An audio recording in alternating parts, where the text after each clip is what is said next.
हमें dining hall का scene दिखा जाता है जहाँ पे लैला और सियोन नाश्ता करने के लिए आ गए थे।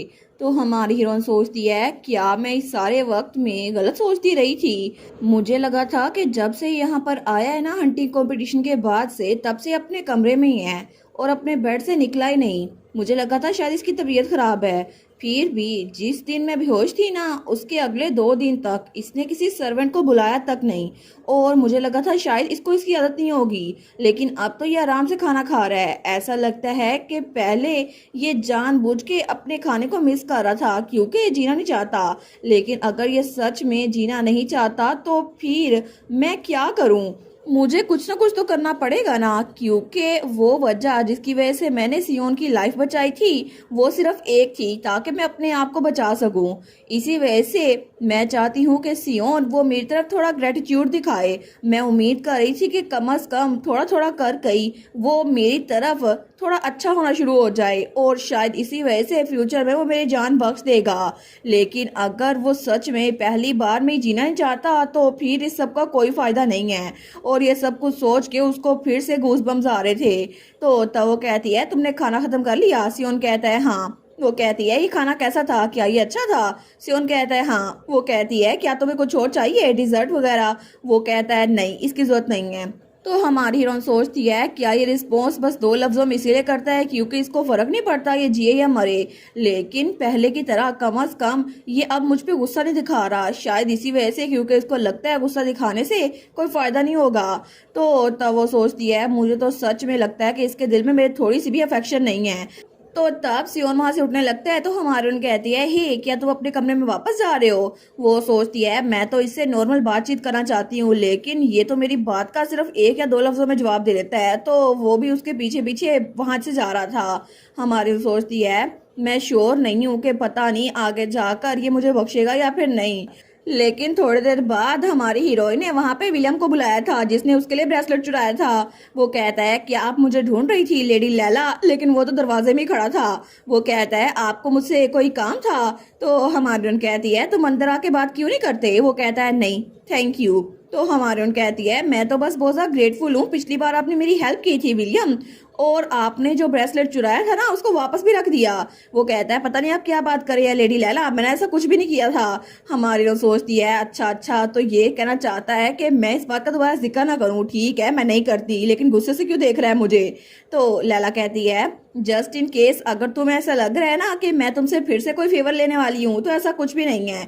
मैंने तुम्हें सिर्फ इसलिए बुलाया क्योंकि मुझे तुमसे एडवाइस चाहिए। तो विलियम कहता है सच में? तो क्या फिर से आप मुझे अपने कमरे में बुला कर किसी और चीज के लिए पूछने वाली? हमारी कहती है नहीं नहीं बिल्कुल भी नहीं, तुम रिलैक्स हो सकते हो। तो वो बेचारा तो अभी भी थोड़ा डरा हुआ था कि ये फिर से मुझसे कोई काम ना करवा दे। लेकिन वो कहती है एक्चुअली ये तो सिंपल मामला है, लेकिन मैं सोच रही थी कि तुम सब जरा हेल्पफुल होगे क्योंकि इस पूरे कैसल में सब स्मार्टेस्ट और कैपेबल सिर्फ तुम ही हो। तो वो अंदर आ गया था। वो कहता है माई लेडी आपने बिल्कुल सही सोचा, मैं सबसे ज्यादा स्मार्टेस्ट हूँ, आपको कुछ भी चाहिए ना मुझसे पूछ लें। लैला सोचती है देखा थोड़ी सी तारीफ की और देखा मेरे पास आ गया।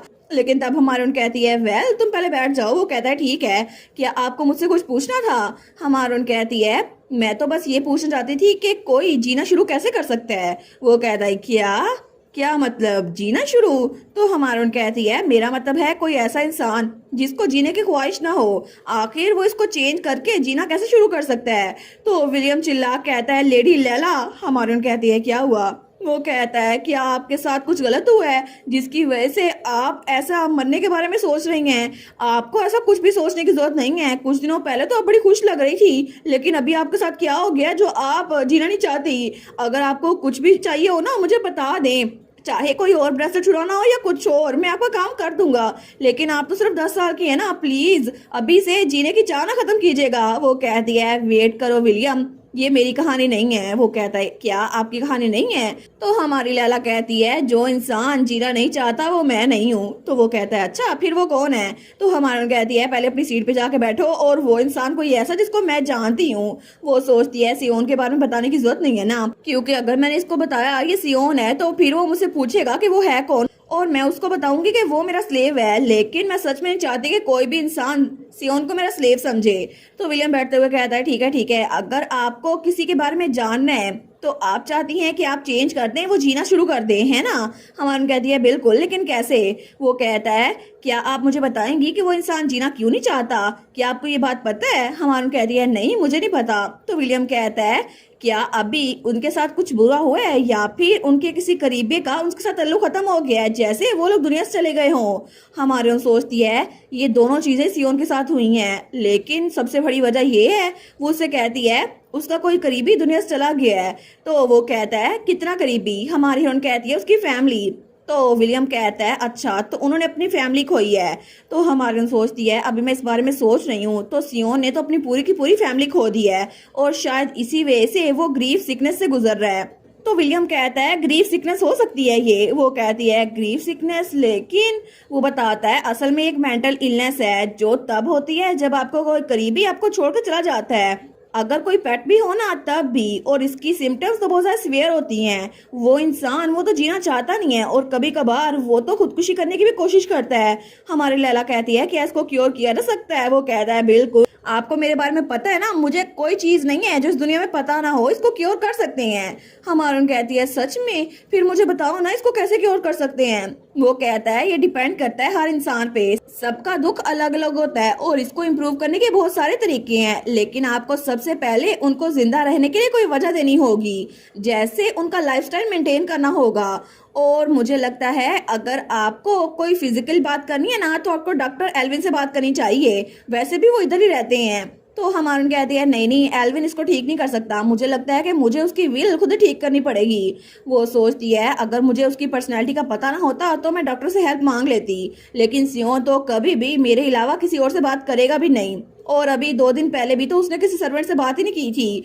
तो तब वो कहता है आप उसी इंसान के बारे में सोच रही हैं, है ना? हमारून कहती है हाँ, तो फिर वो सोचती है वो तो जिंदा रहने की स्ट्रगल भी नहीं कर रहा। तो विलियम कहता है लेडी लैला मुझे ये बात कहने दें, हालांकि ये ओवर स्टेपिंग हो जाएगी, लेकिन। तो हमारून कहती है क्या बात है? वो कहता है प्लीज उस इंसान जरा अटैच मत होइएगा, ये मैं आपकी खातिर कह रहा हूँ। तो हमारून सोचती है इसने नोटिस कर लिया मैं किसकी बात कर रही हूँ। वो कहती है इट्स ओके, मैं उसके साथ बिल्कुल भी अटैच नहीं होने वाली और ऐसा कभी भी नहीं होगा। वो कहता है अच्छा अगर यही बात है तो फिर ठीक है, और मैं आपको बता देता हूँ कि उन सिम्टम्स को कैसे दूर किया जा सकता है, क्योंकि आपके सामने पूरे कैसल का सबसे रिलायबल और स्मार्ट इंसान है।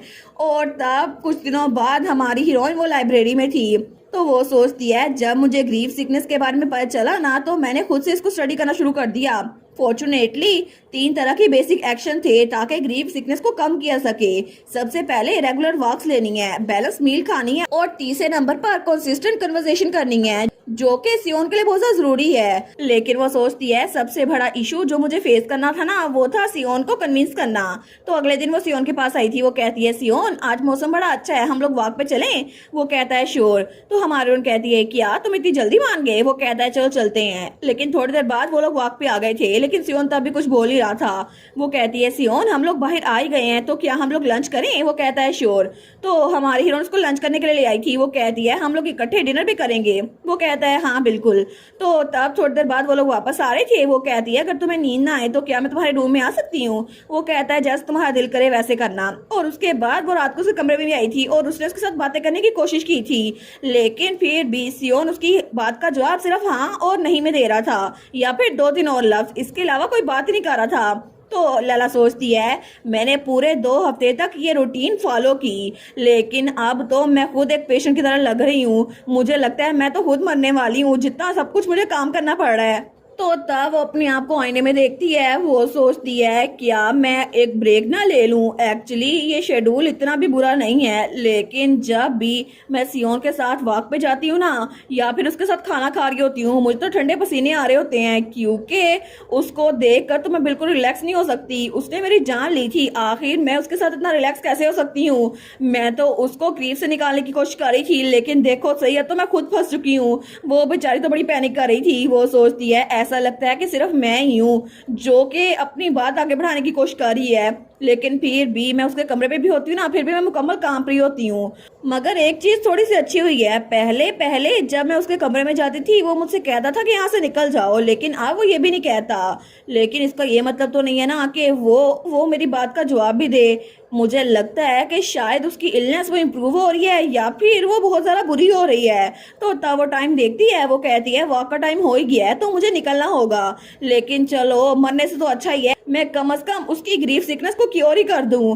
तो तब वो बेचारी वो सोचती है पहले मैं पानी तो पी लूं, क्योंकि उसके साथ तो मुझसे पानी भी हलक से नीचे नहीं उतरता। लेकिन थोड़ी देर बाद वो हंसने की प्रैक्टिस कर रही थी। वो सोचती है सियोन से मिलने से पहले मैं अपने फेशियल मसल्स को थोड़ा रिलैक्स कर लूं ताकि थोड़ा स्माइल कर सकूं। लेकिन तभी पीछे से एक लड़का आता है, वो कहता है देखो सही यहाँ पर कौन आया, क्या ये लैला हिल्डगर नहीं है, हमारी फैमिली की डिस्ग्रेस। तो लैला उसको भी मिडिल फिंगर दिखाती है। तो वो कहता है क्या तुमने ये क्या किया। तो हमारी हीरोइन कहती है हेलो थॉमस हिल्डिगर। तो वो कहता है ये थॉमस नहीं है टोमिस है। वो कहती है अच्छा, मुझे तो पता नहीं चला। वो बेचारी वो तो उसको देख के भी अनदेखा कर रही थी। तो तब उस लड़के को थोड़ा गुस्सा आ रहा था। वो कहता है मैंने सुना था तुम स्टूपिड बन गई हो, लेकिन मुझे लगा नहीं था तुम इतनी ज्यादा स्टूपिड बन गई हो। तुम्हें तो मेरा नाम भी सही से याद नहीं है, क्या मैं डॉक्टर एल्विन से कहूँ कि तुम्हें ट्रीट करे। तो लैला वहां जाते हुए कहती है मुझे लगता है कि मुझे अपनी आंखों को ट्रीट करवाना चाहिए क्योंकि मैंने तुम्हें देख लिया है। तो तब वो कहता है क्या। तो हमारी हीरोइन सोचती है जब से सियोन यहाँ पर आया है ना और मेरे कपड़ों पे ब्लड लगा हुआ था और फादर ने मुझे एक विश ग्रांट की थी, तब से मेरे सारे सौतेले बहन भाई मुझसे चिढ़ रहे हैं क्योंकि उनको लगता है मैंने फादर का फेवर हासिल कर लिया है। लेकिन तभी पीछे से टॉमिस कहता है क्या तुम फिर से उस गूंगे इंसान के पास जा रही हो लैला हिल्डिगर। तो तब वो कहता है वैसे भी रूमर्स हैं कि वो तो बिल्कुल गूंगा है, उसको तो कुछ बोलना आता ही नहीं है। हमारी उन कहती है क्या। वो कहता है डाइनिंग हॉल में भी और चैरिटी में भी और गार्डन में भी किसी ने उसको कभी बात करते हुए नहीं देखा, और तुम आज कहाँ पर जा रही हो। हमारी हम सोचती है गूंगा मतलब सियोन पहले कभी भी किससे बात नहीं करता। वेल मेरे साथ तो कभी कभार हूँ हाँ में बात कर लेता है, लेकिन किसी और से उसने बात नहीं की। और वैसे भी उसकी आवाज तो बड़ी कैप्टिवेटिंग है, इसी वजह से मेरे लिए इग्नोर करना मुश्किल होता है। लेकिन अब मैं इसको क्या बताऊं, अच्छा है मैं इसको ना ही बताऊं। तो टॉमिस कहता है और तुम रिस्पॉन्स नहीं कर रही, अच्छा तो क्या तुम फिर से किसी सीक्रेट जगह पर जा रही हो। वैसे भी उस म्यूट इंसान के साथ रहना तो बहुत ज्यादा बोरिंग होगा ना, तुम्हें नहीं लगता कि उसको बोलना भी आता होगा, ये कितना बोरिंग होगा। तो लैला कहती है ये बिल्कुल भी बोरिंग नहीं है, उसका फेस बहुत ज्यादा इंटरेस्टिंग है। तो टॉमिस कहता है क्या। लैला कहती है उसका चेहरा तुमने देखा है, ऐसा लगता है मैं किसी स्कल्पचर को देख रही हूँ, वो तो इतना सारा हैंडसम है। लेकिन फिर भी अगर वो कुछ नहीं बोलता है ना, फिर भी उसके चेहरे को देख कर ही मेरा दिल भर जाता है। लेकिन तब वो दांत पीसते हुए कहती है मगर तुम्हें देखकर तो लगता है कोई आलू पीसा हुआ है। तो ये बात टॉमिस के सर पे जाकर लगती है। वो कहती है तुम तो बहुत ज्यादा बोरिंग हो। लेकिन तब लैला ये कह के निकल गई थी। वो कहता है तुम क्या बात करी हो, यहाँ रुक जाओ, अगली बार मैं तुमसे मिला ना तुम्हें मजा चखा दूंगा। लेकिन लैला सोचती है क्या फर्क पड़ता है, मैं तुमसे दोबारा मिलने नहीं वाली। लेकिन तब वो बाहर आ गई थी। वो सोचती है बाय द वे ये रूमर्स तो बहुत ज्यादा फैल गई है कि सियोन वो कुछ भी नहीं बोलता, लगता है वो म्यूट है। लेकिन ये बात तो मैं जानती हूँ ना, क्योंकि मेरे अलावा किससे बात नहीं करता। फिर भी अगर ये फैक्ट सबको पता चल जाए कि वो कुछ बोल नहीं सकता तो अच्छी बात है ना, उसको किससे बात करने की जरूरत भी नहीं पड़ेगी, फिर सियोन के लिए अच्छा ही रहेगा। और तब वो रात को उसके कमरे में आई थी तो उसने ये सियोन को कहा था। वो कहती है क्या तुम्हारे लिए ठीक रहेगा अगर तुम बाकियों के सामने ना बोलो, अगर ये अनकंफर्टेबल है तो तुम मुझे मना कर सकते हो। लेकिन सियोन उसको पहले घूर के देखते हैं। तो तब वो कहता है ठीक है। तो हमारी उन कहती है थैंक यू सियोन, मैं भी कोशिश करूंगी कि दूसरों के सामने तुम्हें ना बुलाऊं। वो कहता है ठीक है। हमारी उन सोचती है मैंने तो बहुत सारे एक्सक्यूजेस तैयार कर रखे थे ताकि अगर ये मुझसे पूछे मैं ऐसा क्यों कर रही हूँ मैं इसको बता सकूं। लेकिन ऐसा लगता है कि सियोन मेरी हर एक बात का सिर्फ हाँ या ना में जवाब देता है, और इसको तो मैंने कभी भी स्माइल करते हुए नहीं देखा। क्या ये सच में ये सब कुछ इसलिए कर रहा है क्योंकि फ्यूचर में ये मुझे मारने की प्लानिंग कर रहा है। अगर मैं इससे ये पूछूं कि क्या फ्यूचर में तुम मुझे नहीं मारोगे तो क्या ये हाँ में जवाब देगा या फिर ना में। लेकिन तब उठती है। वो कहती है अब मैं चलती हूँ, गुड नाइट सियोन। तो तब वो सोचती है आखिर में इसने मुझे कोई तसल्ली वक्त जवाब नहीं दिया, फिर भी इट्स ओके, अभी बहुत सारा रास्ता बचा हुआ है, अभी हम लोग के बड़े होने में बहुत सारा टाइम है। तो क्या पता तब तक ये मेरे साथ थोड़ा खुल के बात करना शुरू कर दे। और उसके बाद हमें एक हफ्ते बाद का सीन दिखा जाता है। तो सियोन उसके बैंडेज उतर गई थी और उसके कंधे पे जो तीर लगा था ना वो भी बिल्कुल ठीक हो गया था। तो डॉक्टर एल्विन उसको चेक करा था।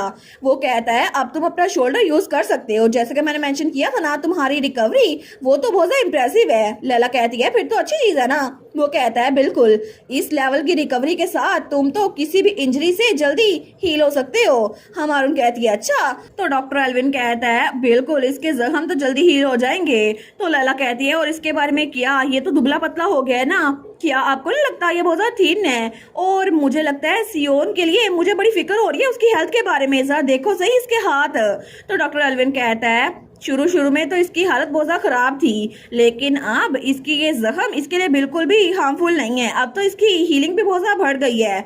लैला कहती है अच्छा ये बात है। तो हमारी लैला सोचती है वेल, मुझे लगता है कि अगर इसको खाना ना भी मिले फिर भी अच्छे से बड़ा हो जाएगा, क्योंकि फ्यूचर में जब मैंने इसको देखा था ना, तो तब तो इसकी बहुत ज्यादा बॉडी बनी हुई थी और बड़ा खतरनाक लग रहा था। लेकिन उसके फ्यूचर सेल्फ को सोच के ही लैला के तो रोंगटे खड़े हो जाते हैं। तो सियोन उसको देखता है, वो सोचती है डैम इट, मैंने सियोन को फिर से याद कर लिया, मुझे तो फिर से डर लग रहा है। लेकिन तभी सियोन अपने शर्ट के बटन बंद कर रहा था। तो डॉक्टर एल्विन कहता है अगर तुम्हें फिक्र हो रही है तो मैं उसके लिए स्पेशल डाइट प्लान कर दूंगा। तो लैला कहती है इट्स ओके, जहां तक कोई हेल्थ का इशू नहीं है ना फिर ठीक है। तो डॉक्टर एल्विन कहता है एक्चुअली मुझे लगता है कि डाइट की ज्यादा तुम्हें जरूरत है, क्योंकि तुम आजकल कुछ नहीं खाती। लैला कहती है मैं, लेकिन क्यों? डॉक्टर कहता है तुम्हारा वजन बहुत सा कम हो गया है। तो लैला कहती है वैसे भी मैं इसको वापस से गेन कर लूंगी, और आपने रूमर से सुनी कि मैं कितनी ज्यादा डाइनिंग हॉल में जाती हूँ।